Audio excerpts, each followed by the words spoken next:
মেকআপটা ভালো করে আসছে মনে হয়, চুলগুলো খুব সুন্দর করে আসছে, বাংলা গান থেকে কি করে আসছে, নকল চুলগুলো সুন্দর করে যারা করে স্টেজে আসছে। এইভাবে যদি আপনাকে কোনো নারী যদি তাকায় তাহলে দিকে আলোচনা করছে যে রাখায় জানাটা জন্য এবার সব জানাটাকে আসছে আছে তাদের উদ্দেশ্যে আরো কিছু কথা। আমাদের অধীনস্থ যে নারীগুলো আছে এই নারীগুলোকে যদি আমরা আজকে উপদেশ না দিই, যদি আজকে আমরা বলি যে আমাদের একটা কাজ ঠিক না, তুমি যে স্কুলে যাচ্ছ, তুমি যে কলেজে যাচ্ছ, যে ওখানে এখানে পোশাক পরে তুমি যে মুখ খুলে যাচ্ছ, গাছা বাজা চলাফেরা করতেছো, তোমার স্ত্রী তোমার নাম তুমি এত ভালোবাসি, কাল কি আমাদের মাঝে তোমার সাথে জানানো যেতে চায় না।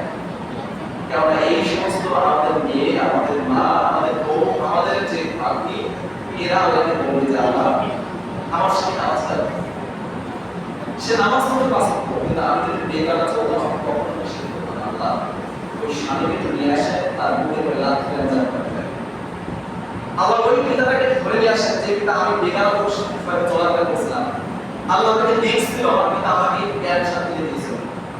আজকে আমাদের কাছে আসে না অনেক মেয়ে মানুষকে প্যান্ট শার্ট দিয়ে দেয়, দেয় কেন হয় পুরুষের ক্ষেত্রে দিয়ে দেয় না, আমাদের এলাকায় দেয় নাই, তাই না? আমাদের ক্যাম্পাসে অনেক বড় আছে, বাবা পছন্দ করে মেয়ের জন্য জিন্সের প্যান্ট নিয়ে এসেছে, পছন্দ করে বাবা কি করেছে আমার মেয়ের জন্য স্মার্ট লাগে টি শার্ট কিনে আসছে মেয়ের জন্য। আর এখন তো খুব ভালো ফিটনেস ফাইলার চলতেছে আর্জেন্টিনা ব্রাজিলের খেলা, মেয়েরা কি করতেছে আমাদের পছন্দের তারকা নেইমার মেসি তাদের জার্সি কিনে মেয়েরা পরে রাখছে। বলেন তো এটা অবস্থা কি হলো? যদি সে কোনো মানুষকে বলা যায় যে সে জানান না, কিন্তু আল্লাহ মুখের পানি সে মুখে সে জানান না। আল্লাহ বলছেন লাইন বলছে জানতে পারবে না, কয়সে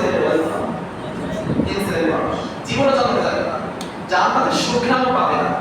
এমনকি জান্নাতের সুঘ্রাণ পাওয়া যায় এখানে যদি জান্নাত রাখা হয়, এখান থেকে তো দ্রুত তাকে ঘোরা দৌড়াতে থাকে, 1 বছর দৌড়াতে থাকবে। ওই সামনে যদি আপনাকে রাখা হয় জান্নাত যদি এখানে থাকে, আপনি ওখান থেকে জান্নাতের দান পাবেন।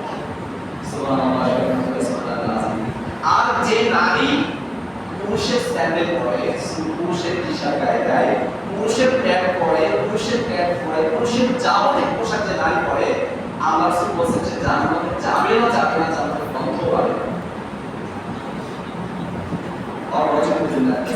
আর আজকে আমাদের মেয়ের অবস্থা কি হবে? যে মেয়েকে আপনি ভালোবেসে আর্জেন্টিনার জার্সি দিয়ে দিয়েছেন তার কি হবে? আপনি নিজের হাতে জানান দিয়ে দিয়েছেন। যে মেয়েকে আপনি ভালোবেসে বাজার থেকে আপনি 1000 টাকা দিয়ে জিন্সের প্যান্ট কিনে দিয়েছেন, সে নারী অবস্থা কি হবে বলেন? নারী জাতি মানে সম্মান জাতি, তাই না? একবার মারিয়া কিত্তিকে একটা সাহাবী বলতেছেন, মানে একটু ব্যঙ্গ করে, আল্লাহ রাসূল পাইবেন আল্লাহ কত লোক দিলেন রাসূলুল্লাহ 1,40,000, কোন হাদিস আছে 2,40,000। কোন নবীকে মহিলা ছিল বলেন? কোন নবী মহিলা, সব নবী ছিল তো পুরুষ। তা সাহাবী বলতেছে যে আল্লাহ তাআলা কোন মহিলাদের কোন নবী সিলেকশন করেন না। তা তিনি ছিলেন খুবই মেধাবী এবং প্রখর সাহাবী, তিনি বলছেন ঠিক আছে আল্লাহ তাআলা কোন নারীকে মহিলা বানায়নি, কিন্তু কোন পুরুষের জন্ম দেয়। মানে কি বুঝলেন? যে নবী হোক না কেন সেই নবী কোনো না কোনো মায়ের পেট থেকে এসেছে, মানে বড় কে বলতো পুরুষ নাকি মহিলা? ইসলাম কিন্তু নারীদেরকে খাটো করে দেখে না। আমরা মনে করতে পারি যে আপনি খালি এরকম নারীদেরকে বেশি কথা বলেন না। এক সাহাবী এসে আলোচনা বলতেছেন যে আল্লাহ রাসূল আইয়ু আহাব্বু ইলাল্লাহ, মানে আমার কাছে সবথেকে ভালো আচরণ কে পাবে? আমি দুনিয়াতে সবথেকে ভালো আচরণ, সবথেকে ভালো কাশের চলাফেরা করব। আল্লাহ রাসূল বলেন তোমার মাসে কলসুমান এবারে কাশের আলোচনা করব। কলসুমান কলমুকা তিনবার আলোচনা বলছে যে তোমার মাকে তুমি ভালোবাসো, তোমার মাকে তুমি যত্ন করো, তোমার মাকে তুমি কি করো? সেবা করো। চতুর্থবার এসে আসছে আমার আল্লাহ অবস্থা বলো আলুকা। 4 নম্বর কার বলেন তো? বাবাকে তুমি ভালো, মানে first prize, second prize, third prize কি পাইছে বলেন তো? মা পাইছে। ফোর্থ প্রাইজ এসে আছে আপনি পাচ্ছেন। তো ইসলাম কিন্তু নারীকে কখনোই খারাপ করে দেখে না। নারীর একটা মর্যাদা আছে। আপনি যদি কোনো একটা নারীকে দেখেন, আপনি নিজে চিন্তা করেন ইসলামে আপনি হেরে যাবেন, একটা নারী ব্রোকার হয়ে যাচ্ছে, আপনি নিজের কথা চিন্তা করেন, আপনি যদি তাকে সম্মান করেন, আর যদি একটা বেগানা নারী আসে